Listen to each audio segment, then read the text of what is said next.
Hey guys, I love you and I miss you as always, and I can't wait to see you as always. Today, we're going to start the second book in The Lord of the Rings, The Fellowship of the Ring. So, this is chapter 1 of the second book in this book. It is called Many Meetings. Frodo woke and found himself lying in bed. At first, he thought that he had slept late. After a long and unpleasant dream that still hovered on the edge of a memory. Or perhaps he had been ill? But the ceiling looked strange. It was flat, and it had dark beams richly carved.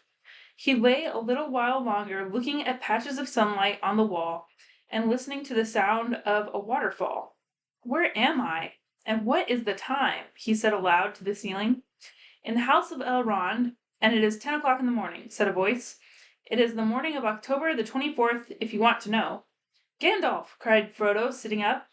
There was the old wizard sitting in a chair by the open window. Yes, he said, I am here, and you are lucky to be here too, after all the absurd things you have done since you left home. Frodo lay down again. He felt too comfortable and peaceful to argue, and in any case, he did not think he would get the better of an argument. He was fully awake now, and the memory of his journey was returning. The disastrous shortcut through the old forest, the accident at the Prancing Pony, and his madness in putting on the ring in the dell under Weathertop. While he was thinking of all these things and trying in vain to bring his memory down to his arriving in Rivendell, there was a long silence, broken only by the soft puffs of Gandalf's pipe as he blew white smoke rings out of the window. Where's Sam? Frodo asked at length. And the others, are the others all right? Yes, they are all safe and sound, answered Gandalf. Sam was here until I sent him to go get some rest, about half an hour ago. What happened at the ford? Said Frodo. It all seemed so dim, somehow, and it still does. Yes, it would. You were beginning to fade, answered Gandalf. The wound was overcoming you at last. A few more hours, and you would have been beyond our aid. But you have some strength in you, my dear hobbit, as you showed in the burrow. That was touch and go, perhaps the most dangerous moment of all. I wish you could have held out at Weathertop. You seem to know a great deal already, said Frodo. I have not spoken to the others about the barrow. At first it was too horrible, and afterwards there were other things to think about. How do you know about it? You have talked in your sleep, Frodo, said Gandalf gently, and it has not been hard for me to read your mind and memory. Do not worry, though. I said absurd just now. I did not mean it. I think well of you and of the others. It is not small feat. It is no small feat to have come so far and through such dangers, still bearing the ring. We should never have done it without Strider, said Frodo, but we needed you. I did not know what to do without you. I was delayed, said Gandalf, and that nearly proved our ruin. And yet I am not sure. It may have been better so. I wish you would tell me what happened. All in good time. You're not supposed to talk or worry about anything today. By Elrond's orders. Talking would stop me thinking and wondering which are quite as tiring, said Frodo. I am wide awake now, and I remember so many things that want explaining. Why were you delayed? You ought to tell me that at least. You will soon hear all you wish to know, said Gandalf. We shall have a council as soon as you are well enough.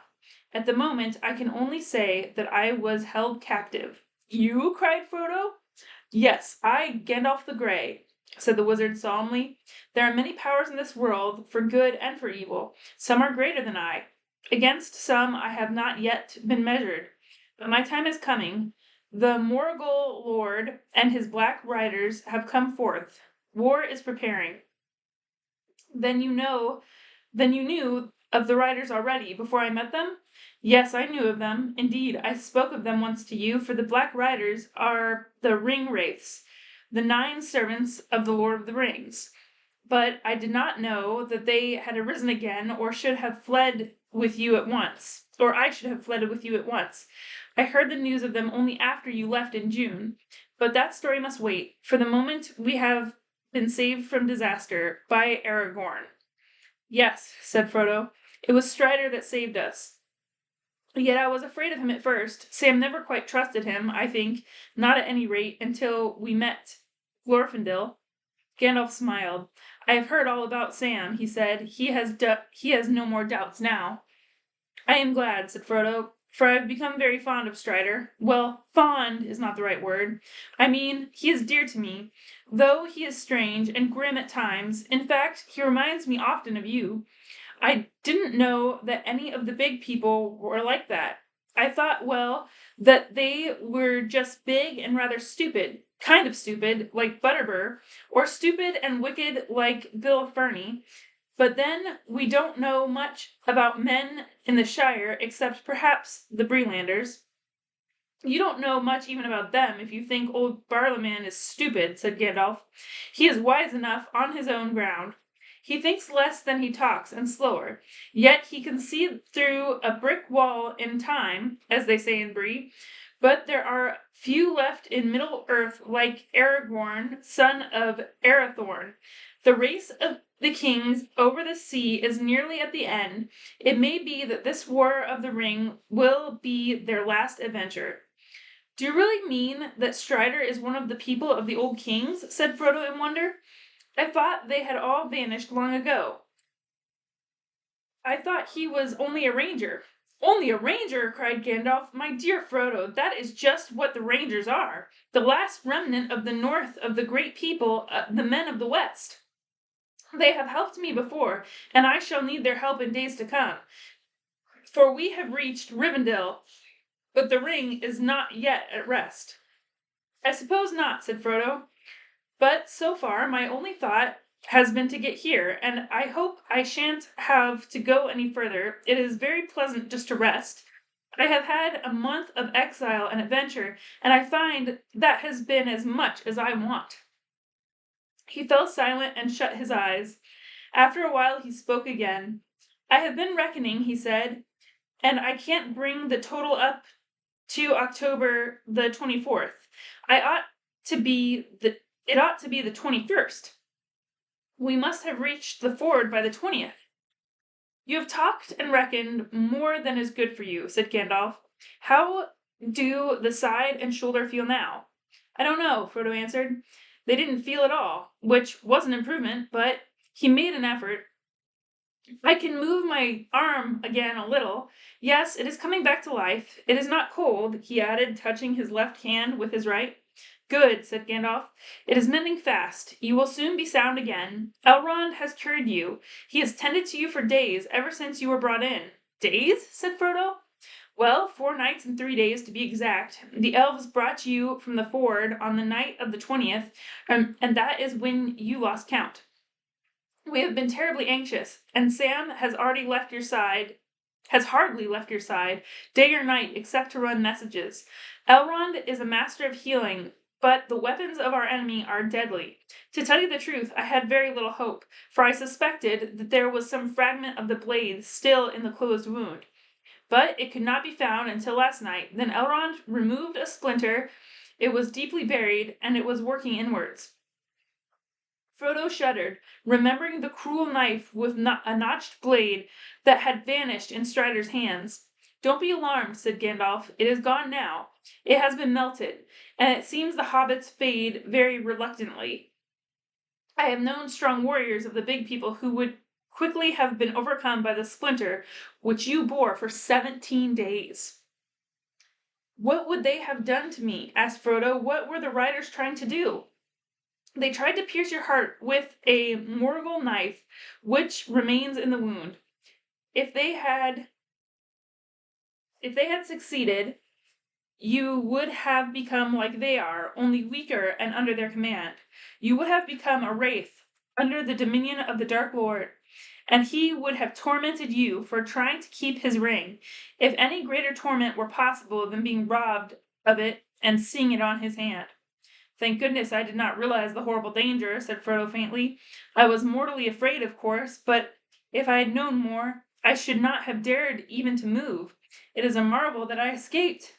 Yes, fortune or fate have helped you, said Gandalf, not to mention courage, for your heart was not touched, and only your shoulder was pierced.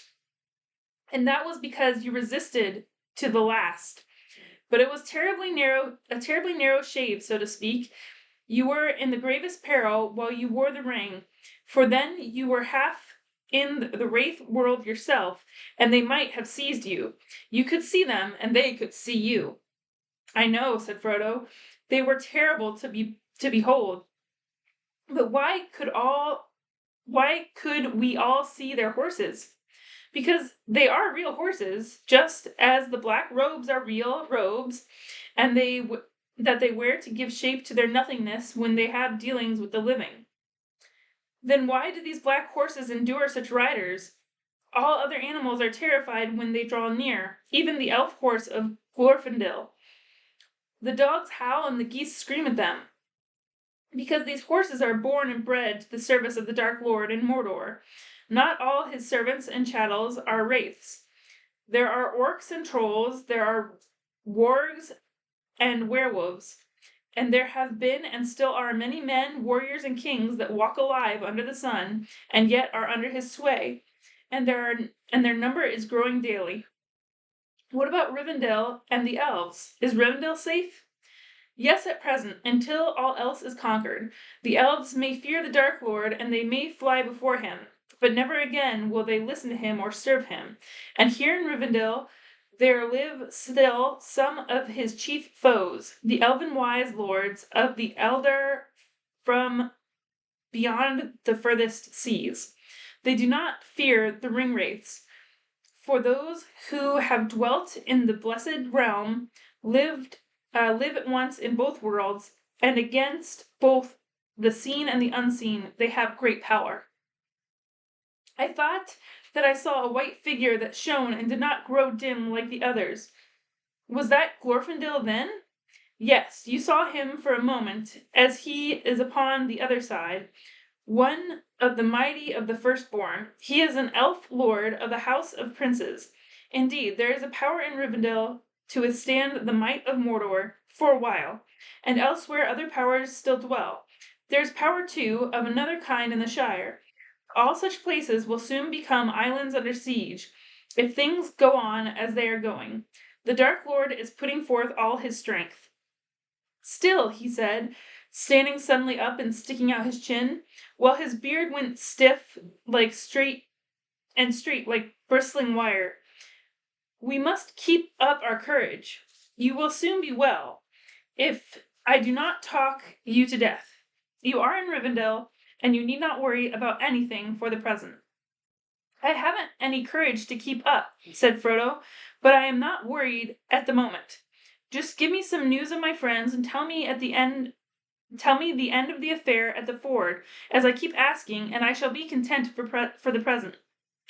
After that I shall have another sleep, I think, but I shan't be able to close my eyes until you have finished this story for me. Gandalf moved his chair to the bedside and took a good look at Frodo. The color had come back to his face, and his eyes were very clear and fully awake and aware. He was smiling, and there seemed to be little wrong with him. But to the wizard's eye there was a faint change, just a hint, as it were, of transparency about him, and especially about the left hand that lay outside upon the coverlet. Still, that must be expected, said Gandalf to himself. He is not half through yet, and to what he will come in the end, not even Elrond can foretell. Not to evil, I think. He may become like a glass filled with a clear light for eyes to see that can. You look splendid, he said aloud. I will risk a brief tale without consulting Elrond, but quite brief, mind you, and then you must sleep again. This is what happened, as far as I can gather. The riders made straight for you as soon as you fled. They did not need the guidance of their horses any longer. You had become visible to them, being already on the threshold of their world. and also the ring drew them. Your friends sprang aside off the road, or they would have been ridden down. They knew that nothing could save you if the white horse could not. The riders were too swift to overtake and too many to oppose. On foot, even Glorfindel and Aragorn together could not withstand all the 9 at once. When the ringwraiths swept by, your friends ran up behind. Close to the ford, there is a small hollow beside the road, masked by a few stunted trees. There they hastily kindled a fire, for Glorfindel knew that a flood would come down if the riders tried to cross, and then he would have to deal with any that were left on his side of the river. The moment the flood appeared, he rushed out, followed by Aragorn and the others, with flaming brands. Caught between fire and water, and seeing an elf lord revealed in his wrath, they were dismayed, and the horses were stricken with madness. 3 were carried away by the first assault of the flood. The others were now hurled into the water by their horses and overwhelmed. "And is that the end of the Black Riders?" asked Frodo. "No," said Gandalf. "Their horses must have perished, and without them they are crippled, but the ringwraiths themselves cannot be so easily destroyed. However, there is nothing more to fear from them at present. Your friends crossed after the flood had passed, and they found you lying on your face at the top of the bank, with a broken sword under you. The horse was standing guard beside you. You were pale and cold, and they feared that you were dead, or worse. Elrond's folk met them, carrying you slowly towards Rivendell." "Who made the flood?" asked Frodo. "Elrond commanded it," answered Gandalf. The river of this valley is under his power, and it will rise in anger when he has great need to bar the ford. As soon as the captain of the ringwraiths rode into the water, the flood was released. If I may say so, I added a few touches of my own. You may not have noticed, but some of the waves took the form of great white horses with shining white riders, and there were many rolling and grinding boulders. For a moment I was afraid that we had let loose too fierce a wrath, and the flood would get out of hand and wash you all away. There is great vigor in the waters that come down from the snows of the Misty Mountains." "Yes, it all comes back to me now," said Frodo. "The tremendous roaring, I thought I was drowning, with my friends and enemies and all, but now we are safe." Gandalf looked quickly at Frodo, but he had to shut his eyes. "Yes, you are safe for the present. Soon there will be feasting and merrymaking to celebrate the victory at the ford of Bruinen, and you will all be there in places of honor." "Splendid," said Frodo. "It is wonderful that Elrond and Glorfindel and such great lords, not to mention Strider, should take so much trouble and show me so much kindness." "Well, there are many reasons why they should," said Gandalf, smiling. "I am one good reason. The ring is another. You are the ring bearer, and you are the heir of Bilbo, the ring finder." "Dear Bilbo," said Frodo sleepily. "I wonder where he is. I wish he was here and could hear all about it. It would have made him laugh. The cow jumped over the moon, and the poor old troll—" With that, he fell asleep. Frodo was now safe in the last homely house east of the sea. That house was, as Bilbo had long ago reported, a perfect house, whether you like food or sleep or storytelling or singing or just sitting and thinking best, or a pleasant mixture of them all. Merrily to be, there was a cure for weariness, fear, and sadness.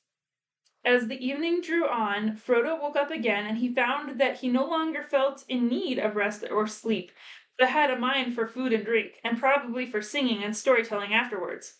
He got out of bed and discovered that his arm was already nearly as useful again as it ever had been. He found laid ready clean garments of green cloth that fitted him excellently.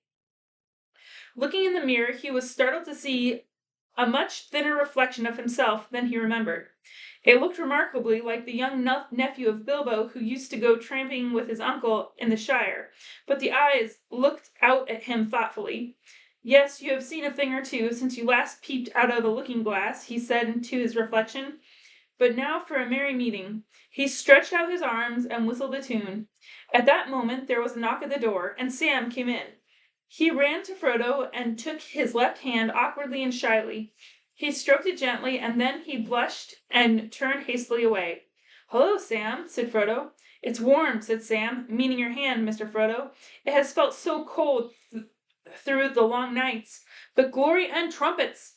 he cried, turning around again with shining eyes and dancing on the floor. "It's fine to see you up and yourself again, sir. Gandalf asked me to come and see if you were ready to come down, and I thought he was joking." "I'm ready," said Frodo. "Let's go look for the rest of the party." "I can take you to them, sir," said Sam. "It's a big house, this, and very peculiar. Always a bit more to discover, and no knowing what you'll find around the corner." "And elves, sir! Elves here and elves there, some like kings, terrible and splendid, and some as merry as children. And the music and the singing, not that I have had the time or the heart for much listening since we got here, but I'm getting to know some of the ways of the place." "I know what you have been doing, Sam," said Frodo, taking his arm, "but you shall be merry tonight, and listen to your heart's content. Come on, guide me round the corners." Sam led him along several passages and down many steps and out into a high garden above the steep bank of a river. He found his friends sitting in a porch on the side of the house looking east. Shadows had fallen in the valley below, but there was still a light on the faces of the mountains far above. The air was warm, the sound of running and falling water was loud, and the evening was filled with a faint scent of trees and flowers, as if summer still lingered in Elrond's gardens. "Hooray!" cried Pippin, springing up. "Here's our noble cousin! Make way for Frodo, Lord of the Ring!" "Hush!" said Gandalf from the shadows at the back of the porch. "Evil things do not come into this valley, but all the same we should not name them. The Lord of the Ring is not Frodo, but the master of the Dark Tower of Mordor, whose power is again stretching out over the world. We are sitting in a fortress. Outside it is getting dark." "Gandalf has been saying many cheerful things like that," said Pippin. "He thinks I need keeping in order, but it seems impossible, somehow, to feel gloomy or depressed in this place. I feel I could sing, if I knew the right song for the occasion." "I feel like singing myself," laughed Frodo, "though at the moment I feel more like eating and drinking." "That will soon be cured," said Pippin. "You have shown your usual cunning in getting up just in time for a meal." "More than a meal, a feast," said Merry. "As soon as Gandalf reported that you were recovered, the preparations began." He had hardly finished speaking when they were summoned to the hall by the ringing of many bells. The hall of Elrond's house was filled with folk. Elves, for the most part, though there were a few guests of other sorts. Elrond, as was his custom, sat in the great chair at the end of a long table upon the dais, and next to him on the one side sat Glorfindel, on the other side sat Gandalf.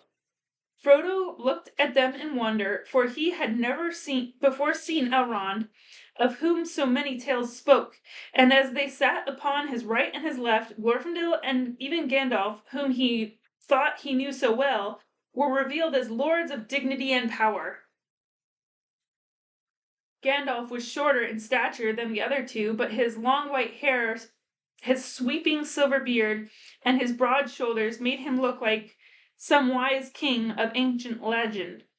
In his aged face, under great snowy brows, his dark eyes were set like coals that could leap suddenly into fire.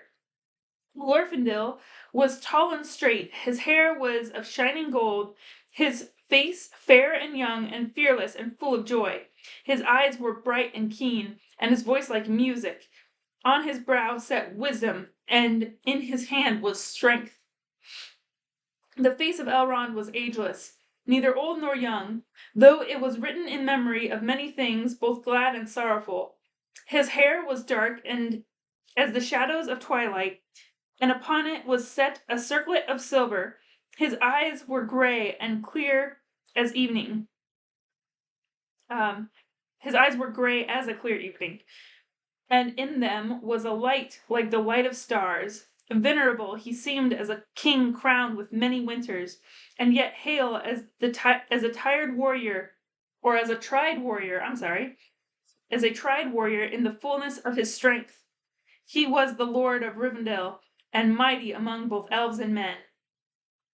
In the middle of the table, against the woven cloths upon the wall, there was a chair under a canopy, and there sat a lady fair to look upon, and so like was she in the form of womanhood to Elrond that Frodo guessed that she was one of his close kindred. Young she was, and yet not so. The braids of her dark hair were touched by no frost. Her white arms and clear face were flawless and smooth, and the light of stars was in her bright eyes, gray as a cloudless night, yet queenly she looked, and thought and knowledge were in her glance, as of one who has known many things that the years bring.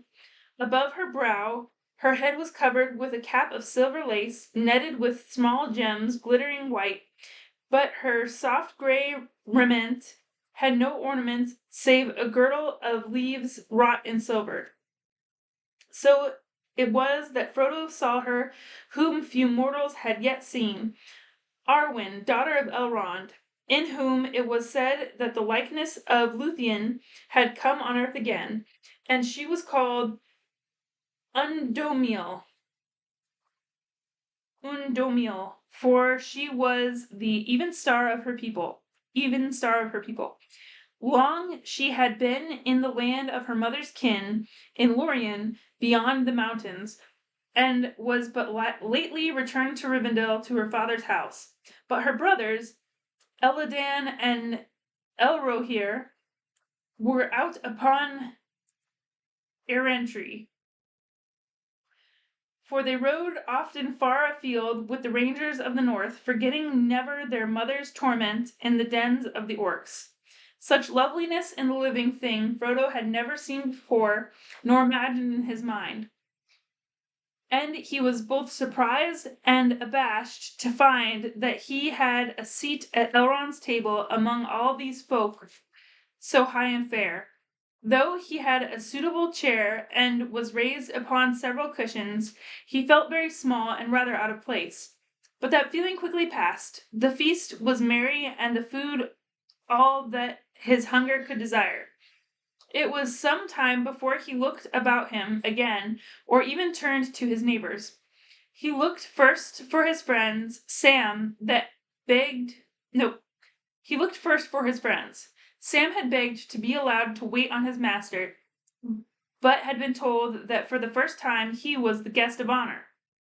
Frodo could see him now, sitting with Pippin and Merry at the upper end of one of the side tables close to the dais. He could see no sign of Strider. Next to Frodo, on his right, sat a dwarf of important appearance, richly dressed. His beard, very long and forked, was white, nearly as white as the snow-white cloth of his garments. He wore a silver belt, and round his neck hung a chain of silver and diamonds. Frodo stopped eating to look at him. "Welcome and well met," said the dwarf, turning towards him. Then he actually rose from his seat and bowed. "Glóin, at your service," he said, and bowed still lower. "Frodo Baggins at your service and your family's," said Frodo correctly, rising in surprise and scattering his cushions. "Am I right in guessing that you are the Glóin, one of the 12 companions of the great Thorin Oakenshield?" "Quite right," answered the dwarf, gathering up the cushions and courteously assisting Frodo back into his seat. "And I do not ask, for I have already been told that you are the kinsman and adopted heir of our friend Bilbo the Renowned. Allow me to congratulate you on your recovery." "Thank you very much," said Frodo. "You have had some very strange adventures, I hear," said Glóin. "I wonder greatly what brings 4 hobbits on so long a journey. Nothing like it has ever happened since Bilbo came with us. But perhaps I should not inquire too closely, since Elrond and Gandalf do not seem disposed to talk of this." "I think we will not speak of it, at least not yet," said Frodo politely. He guessed that even in Elrond's house the matter of the ring was not one for casual talk, and in any case he wished to forget his troubles for a time. "But I am equally curious," he added, "to learn what brings so important a dwarf so far from the lonely mountain." Glóin looked at him. "If you have not yet heard, I think we will not yet speak of that either. Master Elrond will summon us all ere long, I believe, and then we shall all hear many things, but there is much else that may be told. Throughout the rest of the meal they talked together, but Frodo listened more than he spoke, for the news of the Shire, apart from the ring, seemed small and far away and unimportant, while Glóin had much to tell of events in the northern regions of Wilderland. Frodo learned that Grimbeorn, the old son of Beorn, was now the lord of many sturdy men, and to their land between the mountains and Mirkwood neither orc nor wolf dared to go. Indeed, said Glóin, if it were not for the Beornings, the passage from Dale to Rivendell would long ago have become impossible. They are valiant men and keep open the high pass and the ford of Carak. But their tolls are high, he added with a shake of his head, and like Beorn of old, they are not over fond of dwarves. Still, they are trusty, and that is much in these days. Nowhere are there any men so friendly to us as the men of Dale. They are good folk, the Bardings. The grandson of Bard the bowman rules them. Brand, son of Bane, son of Bard. He is a strong king, and his realm now reaches far south and east of Esgaroth.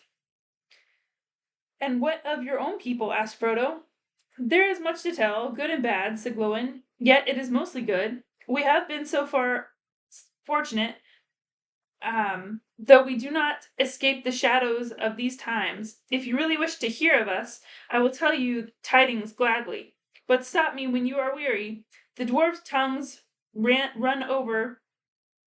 on when speaking of their handiwork, they say.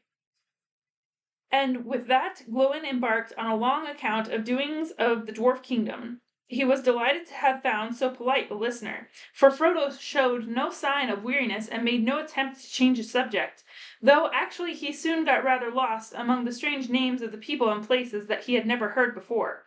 He was interested, however, to hear that Dain was still king under the mountain, and was now old, having passed 250th year, venerable and fabulously rich. Of the 10 companions who had survived the battle of 5 armies, 7 were still with him. Dwalin, Glóin, Dori, Nori, Bifur, Fofor, and Bombur. Bombur was now so fat that he could not move himself from his couch to his chair at the table, and it took 6 young dwarves to lift him. And what has become of Balin and Ori and Oin? Asked Frodo. A shadow passed over Glóin's face. We do not know, he answered. It is largely on account of Balin that I have come to ask the advice of those who dwell in Rivendell. But tonight let us speak of merrier things. Glóin began then to talk of the works of his people, telling Frodo about their great labors in Dale and under the mountain. We have done well, he said, but in metal work we cannot rival our fathers, many of whose secrets are lost. We make good armor and keen swords, but we cannot again make mail or blade to match those that were made before the dragon came. Only in mining and building have we surpassed the old days. You should see the waterways of Dale, Frodo, and the fountains and the pools. You should see the stone-paved roads of many colors, and the halls and cavernous streets under the earth with arches carved like trees, and the terraces and towers upon the mountain sides. Then you would see that we have not been idle. I will come and see them if I ever can, said Frodo. How surprised Bilbo would have been to see all the changes in the desolation of Smaug. Glóin looked at Frodo and smiled. You were very fond of Bilbo, were you not? He asked. Yes, answered Frodo. I would rather see him than all the towers and palaces in the world. At length the feast came to an end. Elrond and Arwen rose and went down the hall, and the company followed them in due order. The doors were thrown open, and they went across a wide passage and through other doors, and came into a further hall. In it were no tables, but a bright fire was burning in a great hearth between the cavern pillars upon either side. Frodo found himself walking with Gandalf. "This is the Hall of Fire," said the wizard. "Here you will hear many songs and tales, if you can keep awake.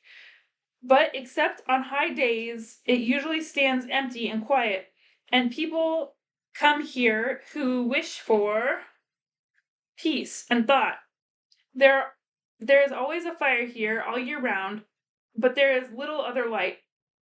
As Elrond entered and went towards the seat prepared for him, elvish minstrels began to make sweet music. Slowly the hall filled, and Frodo looked with delight upon the many faces that were gathered together. The golden firelight played upon them and shimmered in their hair. Suddenly he noticed, not far from the further end of the fire, a small dark figure seated on a stool with his back propped against a pillar. Beside him on the ground was a drinking cup and some bread. Frodo wondered whether he was ill, if people were ever ill in Rivendell, and had been unable to come to the feast. His head seemed sunk in sleep on his breast, and a fold of his dark cloak was drawn over his face. Elrond went forward and stood beside the silent figure. "Awake, little master," he said with a smile. Then turning to Frodo, he beckoned him. "Now, at last, the hour has come that you wished for, Frodo," he said. "Here is a friend that you have long missed." The dark figure raised its head and uncovered its face. "Bilbo!" cried Frodo with sudden recognition, and he sprang forward. "Hello, Frodo, my lad," said Bilbo. "So you have got here at last. I hoped you would manage it. Well, well, so all this feasting is in your honor, I hear. I hope you enjoyed yourself." "Why weren't you there?" cried Frodo. "And why haven't I been allowed to see you before?" "Because you were asleep. I have seen a good deal of you. I have sat by your side with Sam each day. But as for the feast, I don't go in for such things much now, and I had something else to do." "What were you doing?" "Why, sitting and thinking. I do a lot of that nowadays, and this is the best place to do it in, as a rule. Wake up, indeed," he said, cocking an eye at Elrond. There was a bright twinkle in it, and no sign of sleepiness that Frodo could see. "Wake up! I was not asleep, Master Elrond. If you want to know, you have all come out of your feast too soon, and have disturbed me in the middle of making up a song. I was stuck over a line or two, and was thinking about them, but now I don't suppose I shall ever get them right. There will be such a deal of singing that the ideas will have been driven clean out of my head. I shall have to get my friend the Dunedain to help me. Where is he?" Elrond laughed. "We shall be found. He shall be found," he said. "Then you two shall go into a corner and finish your task, and we will hear it and judge it before we end our merrymaking." Messengers were sent to find Bilbo's friend, though none knew where he was or why he had not been present at the feast. In the meanwhile, Frodo and Bilbo sat side by side, and Sam came quickly and placed himself near them. They talked together in soft voices, oblivious of the mirth and music in the hall about them. Bilbo had not much to say himself. When he had left Hobbiton, he had wandered off aimlessly along the road or in the country on either side, but somehow he had steered all the time towards Rivendell. "I got here without much adventure," he said, "and after a rest I went on with the dwarves to Dale, my last journey. I shan't travel again. Old Balin had gone away. Then I came back here, and here I have been. I have done this and that. I have written some more of my book, and, of course, I make up a few songs. They sing them occasionally, just to please me, I think, for, of course, they aren't really good enough for Rivendell. And I listen and I think. Time doesn't seem to pass here. It just is. A remarkable place altogether. I hear all kinds of news from over the mountains and out of the south, but hardly anything from the Shire. I hear about the ring, of course. Gandalf has been here often. Not that he has told me a great deal. He has become closer than ever these last few years. The Dunedain has told me more. Fancy that ring of mine causing such a disturbance. It is a pity that Gandalf did not find out more sooner. I could have brought the thing here myself long ago without so much trouble. I have thought several times of going back to Hobbiton for it, but I am getting old, and they would not let me, Gandalf and Elrond, I mean. They seem to think that the enemy was looking high and low for me, and would make like and would make mincemeat of me if he caught me tottering about in the wild. And Gandalf said, "The ring has passed on, Bilbo. It would do no good for you or the others if you tried to meddle with it again." Odd sort of remark, just like Gandalf, but he said he was looking after you, so I let things be. I am frightfully glad to see you safe and sound. He paused and looked at Frodo doubtfully. "Have you got it here?" he asked in a whisper. "I can't help feeling curious, you know. After all I've heard, I should very much like just to peep at it again." "Yes, I've got it," answered Frodo, feeling a strange reluctance. "It looks just the same as it ever did." "Well, I should just like to see it for a moment," said Bilbo. When he had dressed, Frodo found that while he slept, the ring had been hung around his neck on a new chain, light but strong. Slowly he drew it out. Bilbo put out his hand, but Frodo quickly drew back the ring. To his distress and amazement, he found that he was no longer looking at Bilbo. A shadow seemed to have fallen between them, and though he found himself eyeing a little wrinkled creature with a hungry face and bony groping hands, he felt a desire to strike him. The music and singing round had the music and singing round them seemed to falter, and silence fell. Bilbo looked quickly at Frodo's face and passed his hand across his eyes. "I understand now," he said. "Put it away. I am sorry. Sorry you have come in for this burden. Sorry about everything. Don't adventures ever have to end? I suppose not. Someone else always has to carry on the story. Well, it can't be helped. I wonder if it's any good trying to finish my book. But don't let us worry now. Let's have some real news. Tell me about the Shire." Frodo hid the ring away, and the shadow passed, leaving hardly a shred of a memory. The light and music of Rivendell was about him again. Bilbo smiled and laughed happily. Every item of news from the Shire that Frodo could tell, aided and corrected now and again by Sam, was of the greatest interest to him. For the felling of the last tree to the pranks of the smallest child in Hobbiton, they were so deep in the doings of the Four Farthings that they did not notice the arrival of a man clad in dark green cloth. For many minutes he stood looking down at them with a smile. Suddenly Bilbo looked up. "Ah, there you are at last, Dunedain!" he cried. "Strider," said Frodo. "You seem to have a lot of names." "Well, Strider is one that I haven't heard before anyway," said Bilbo. "What do you call him that for?" "They call me that in Bree," said Strider, laughing, "and that is how I was introduced to him." "And why do you call him Dunedain?" asked Frodo. "The Dunedain," said Bilbo. "He is often called that here, but I thought you knew enough Elvish at least to know Dunedain, man of the West, Númenórean. But this is not the time for lessons." He turned to Strider. "Where have you been, my friend? Why weren't you at the feast? The Lady Arwen was there." Strider looked down at Bilbo gravely. "I know," he said, "but often I must put mirth aside. Elladan and Elrohir have returned out of the wild unlooked for, and they had tidings that I wished to hear at once." "Well, my dear fellow," said Bilbo, "now you've heard the news, can't you spare me a moment? I want your help in something urgent. Elrond says this song of mine is to be finished before the end of the evening, and I am stuck. Let's go off in a corner and polish it up."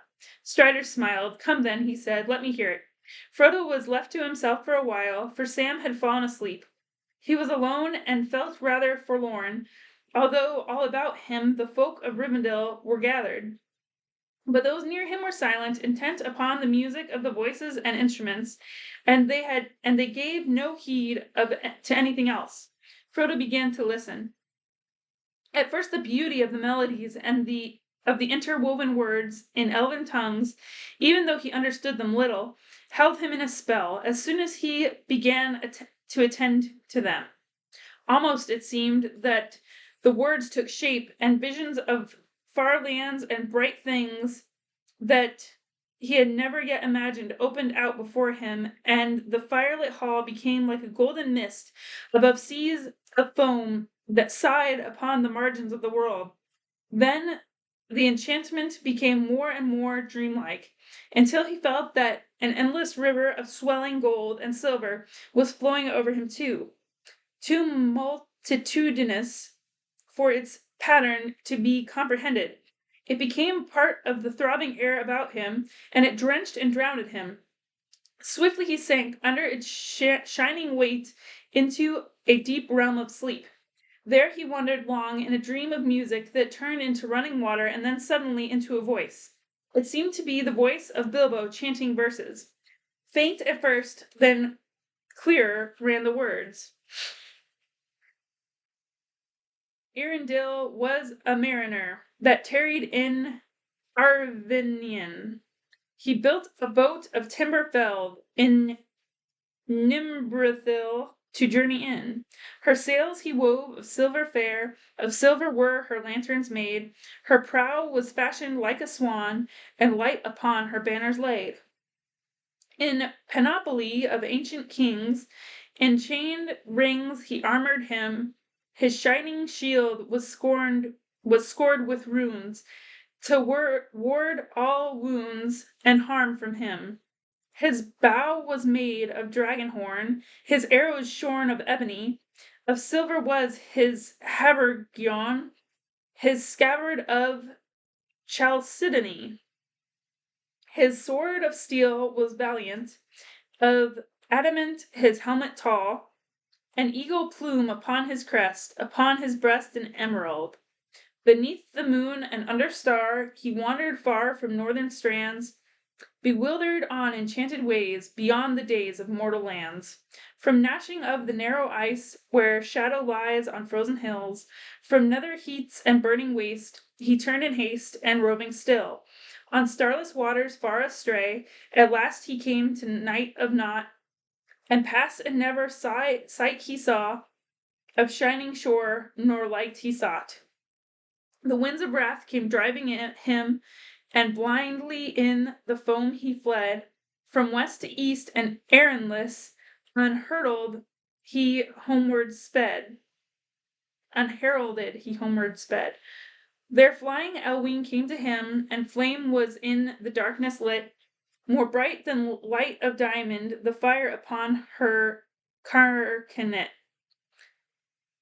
The Silmaril she bound on him, and crowned him with the living light, and dauntless then with burning brow he turned his prow, and in the night from other world beyond the sea, there strong and free a storm arose, a wind of power in Tarmanil, by paths that seldom mortal goes. His boat it bore with biting breath, as might of death across the grey, and long forsaken seas distressed, from east to west he passed away.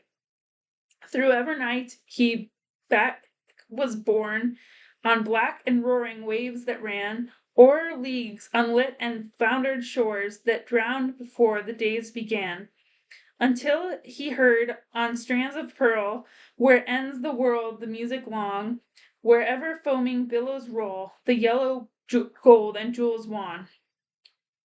He saw the mountain silent rise, where twilight lies upon the knees of Valinor and Eldamar. Beheld afar beyond the seas a wanderer escaped from night. To haven white he came at last, to elven home, the green and fair, where keen the air, where pale as glass, beneath the hill of Ilmarin, a glimmer in a valley sheer, the lamplit towers of Tirion are mirrored on the shadow mere. He tarried there from errantry, and melodies they taught to him, and sages old him marvels told, and harps of gold they brought to him. They clothed him then in elven white, and 7 lights before him sent, as though the Calcaridian to hidden land forlorn he went. He came unto the timeless halls, where shining fall the countless years, and endless reigns the elder king in Ilmarin on mountain sheer. And words unheard were spoken then of folk of men and elven kin, beyond the world where visions showed, forbid to those that dwell therein. A ship then new they built for him, of mithril and elven glass, with shining prow, no shaven oar, nor sail she bore on silver mast. The Silmaril as lantern light, and banner bright with living flame, to gleam thereon by Elbereth herself was sent, with thither came, and wings immortal made for him, and laid on him undying doom, to sail the shoreless skies and come behind the sun and light of moon. For ever Evereven's lofty hills, where softly silver fountains fall, his wings him bore a wandering light beyond the mighty mountain wall. From world's end then he turned away and yearned again to find afar his home through shadows journeying and burning as an island star. On high above the mist he came, a distant flame before the sun, a wanderer ere the waking dawn, where gray the Norland waters run. And over Middle Earth he passed, and heard at last the weeping sore of woman and of elven maids in elder days, in years of yore. But on him mighty doom was laid, till moon would fade, and orbed star, to pass and tarry nevermore on hither shores where mortals are. Forever still a herald on an errand that should never set rest, to bear his shining lamp afar, the flamifer of Westerness. The chanting ceased. Frodo opened his eyes and saw that Bilbo was seated on his stool in a circle of listeners who were smiling and applauding. Now we had better have it again, said the elf. Bilbo got up and bowed. I am flattered, Linder, he said, but it would be too tiring to repeat it all. Not too tiring for you, the elves answered, laughing. You know you are never tired of reciting your own verses, but really we cannot answer your question at one hearing. Wait, cried Bilbo. You can't tell which parts were mine and which were Dunedain's? It's not easy for us to tell the difference between two mortals, said the elf. Nonsense, Linder, snorted Bilbo. If you can't distinguish between a man and a hobbit, your judgment is poorer than I imagined. They are as different as peas and apples. Maybe to sheep and other sheep no doubt appear different, laughed Linder, or to shepherds, but mortals have not been our study. We have other business. I won't argue with you, said Bilbo. I am sleepy after so much music and singing. I'll leave you to guess if you want to. He got up and came towards Frodo. Well, that's over, he said in a low voice. It went off better than I expected. I don't often get asked for a second hearing. What did you think of it? I am not going to try to guess, said Frodo, smiling. You needn't, said Bilbo. As a matter of fact, it was all mine, except that Aragorn insisted on putting in a green stone. He seemed to think it important.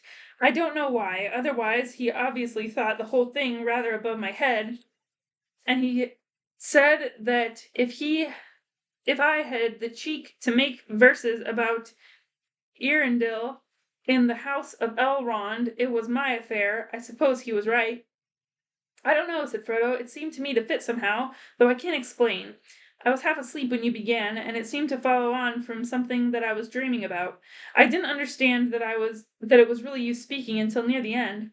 It is difficult to keep awake here until you get used to it, said Bilbo.